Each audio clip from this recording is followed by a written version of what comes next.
Ever wondered how to master the present perfect tense in real-life conversations?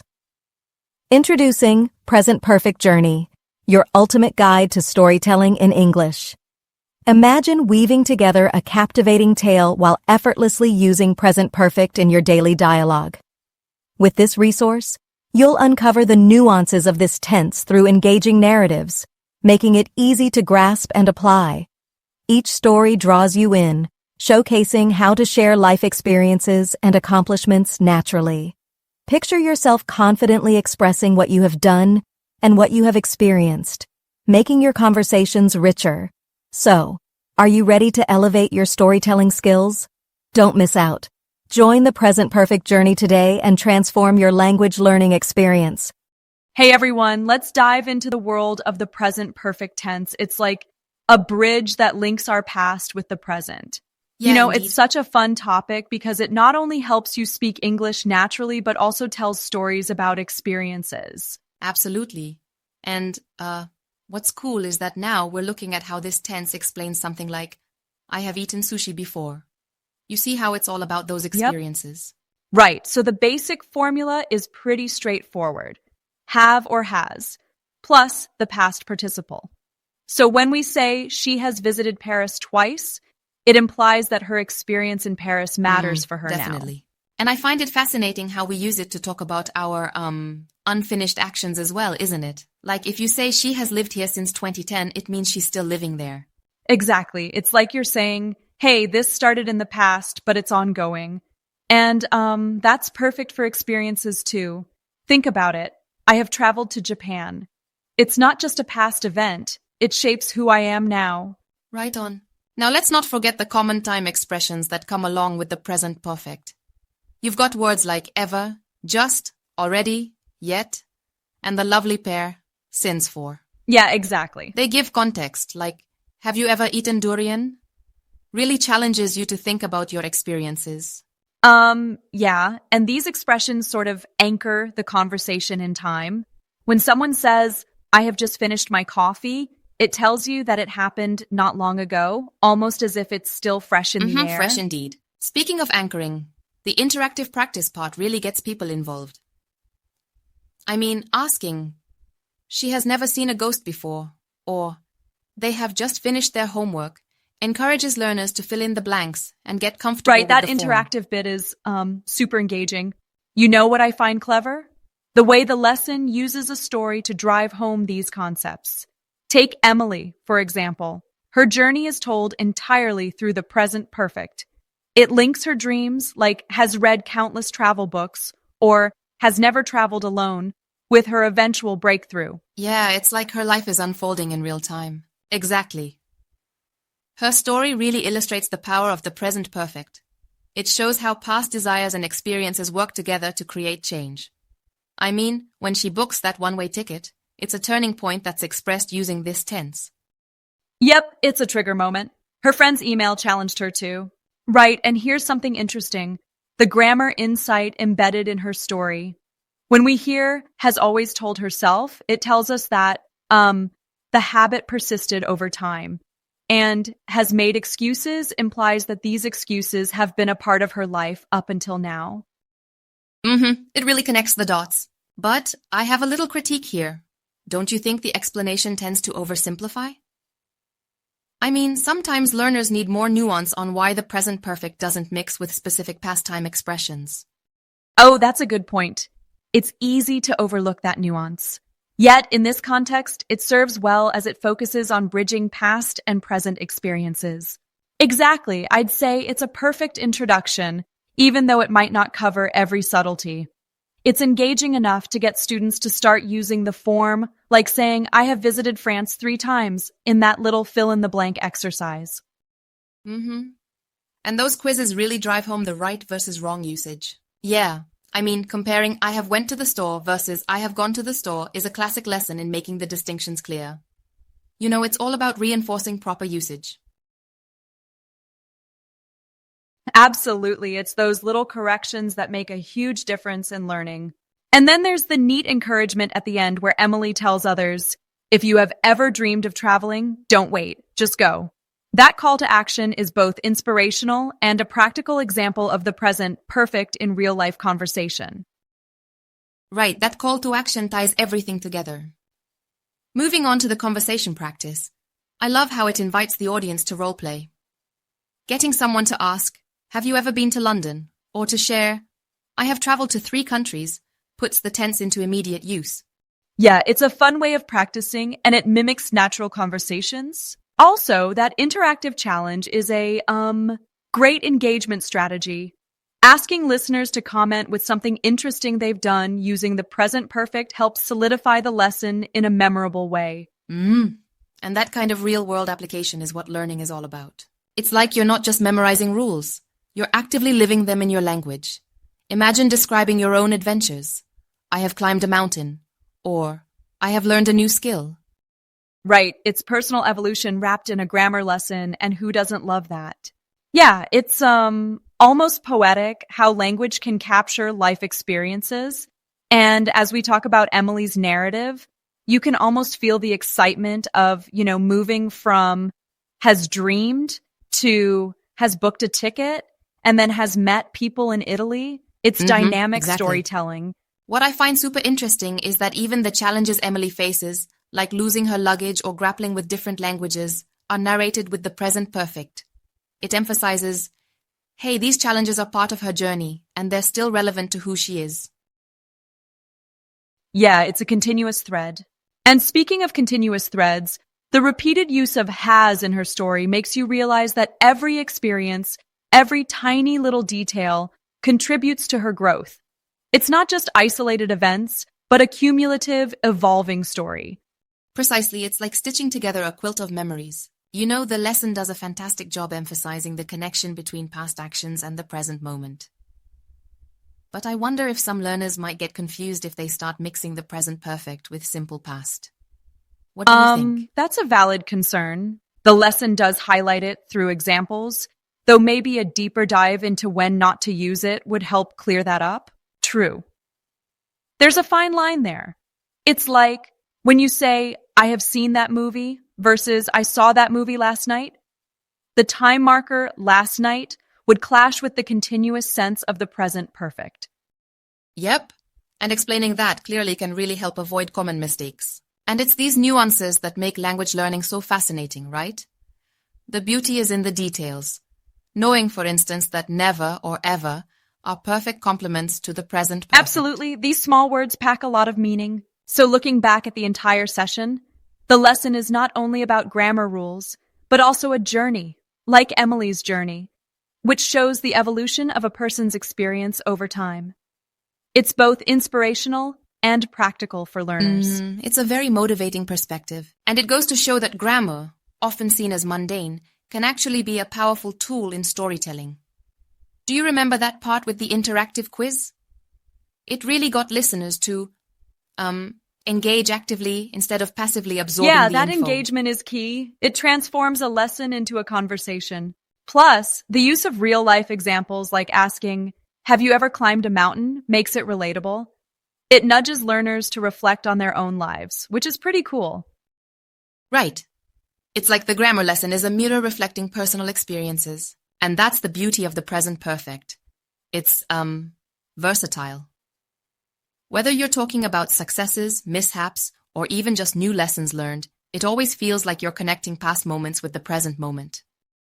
That's what makes it so effective. So, to wrap it all up, the present perfect isn't just a set of rules. It's the language of experience, transformation, and continuity. It's like, every sentence you speak in this form tells a little story about who you are. And as learners start using it more, they'll begin to see that every past action informs their present self, making their speech richer and more meaningful. Exactly, and that's a powerful motivator to get moving and practice it daily. Before we go, any final thoughts on the challenge aspect of the lesson? Because encouraging learners to share their own experiences using the present perfect really drives it home. It does. It not only reinforces the grammar points, but also builds confidence. It's a win-win. So think about it. What's something interesting you have done recently? Share it and use the present perfect to tell your story. It's a challenge that invites us all to reflect on our journeys. Exactly. It turns language practice into self-expression. And hey, if you practice this regularly, you'll find that using the present perfect becomes as natural as, recounting your daily adventures. Absolutely. Practice makes perfect, right? For sure. And with the kind of engaging exercises and inspirational storytelling we discussed, everyone gets a chance to see how English can be as vibrant as life itself. Yeah, it's all about living and learning simultaneously. Well, that's our deep dive into the present perfect, a timeless connector of past and present. Keep practicing, keep sharing your stories, and let every moment become a part of your journey. Definitely. Welcome, everyone, to today's discussion. We're diving into a story of big dreams and even bigger leaps. Emily's journey to travel the world, you know? Absolutely. It's one of those tales that really spark that inner adventurer. So, to kick things off, Emily had always had this vivid picture in her head of exploring new cultures.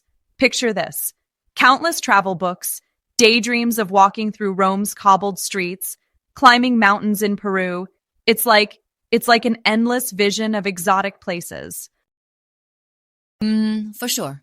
And then there's Thailand, tasting foods that just burst with flavor. It really paints an inspiring picture, don't you think? Exactly. What's so striking is, even though she had those dreams locked away, she never actually left her hometown.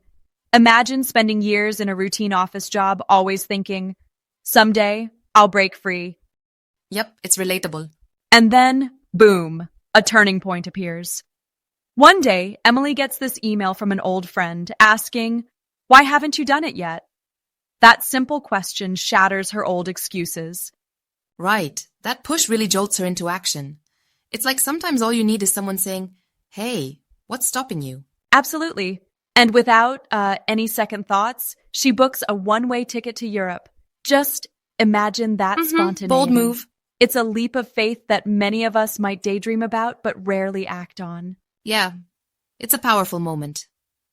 I mean, it's not just the decision to travel. It's the overcoming of that inner voice saying, maybe later. Exactly. Now, once she lands in Italy, things really begin to bloom. Emily meets people from, all over the world. She learns basic Italian and even takes a gondola ride in Venice. Each new experience adding a vibrant brushstroke to her I love journey. that imagery. And the beautiful part is that the story uses phrases like has met, has learned, has visited to tell us that these moments, they're intimately tied to her present reality. It's as if every small adventure is continuously fueling her transformation. Right. Each phrase links her past dreams to her current adventures so seamlessly. But just like any epic journey, not everything is smooth sailing. Emily has her share of challenges. She loses her luggage, imagine that panic, struggles with different languages, and even feels a pang of loneliness from time to time. And that's the realness of it. Those bumps along the road, they're what make her journey so human. Exactly. And you see, even in those struggles, the story uses the present perfect again. Has lost, has struggled, has grown. It shows that each setback is a chapter in her book of growth. True, although I do think it could have dived a bit deeper into how these setbacks might have shaken her so much sometimes. Not every challenge, is just a stepping stone. It can be a really heavy burden. I see your point. While the narrative is uplifting, a bit more emphasis on the emotional toll of loneliness or language barriers might have added extra depth. Exactly, but overall, the story, through its careful use of language, shows that overcoming these hurdles leads to a stronger, more confident version of herself. Right. It's a blend of adventure with personal development. Each experience, good or bad, chisels away at the old self.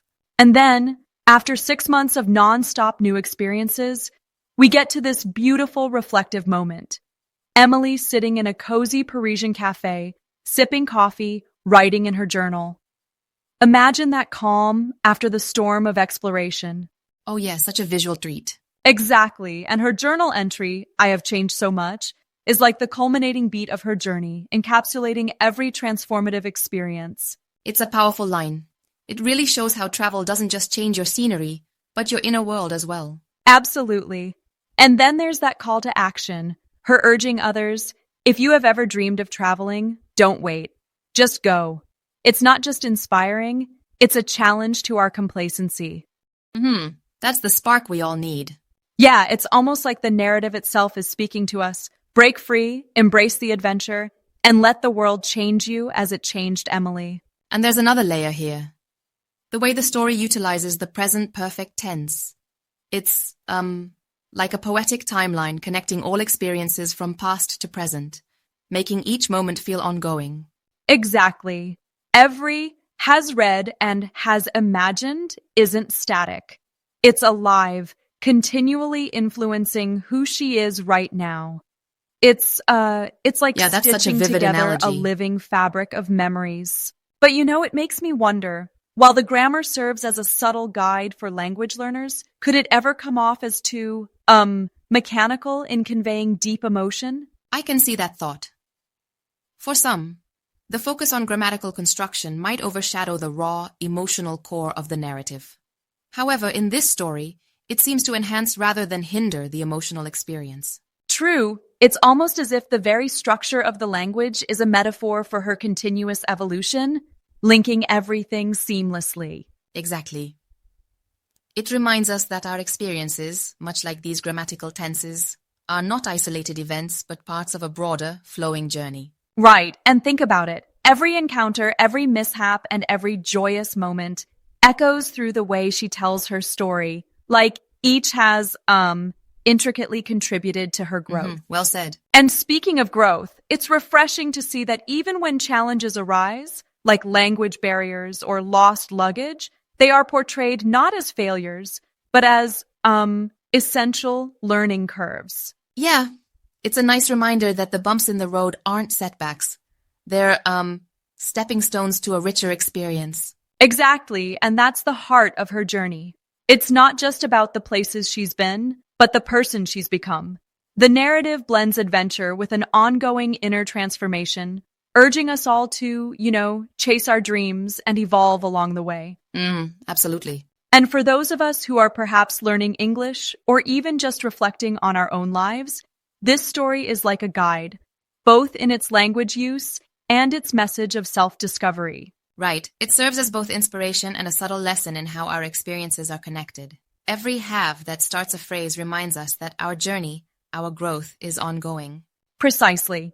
So, as we wrap up, remember Emily's bold move, a simple email, rethinking everything, a one-way ticket, and the courage to face unknown challenges. It's a vivid reminder that sometimes the journey of a lifetime starts with a single brave step.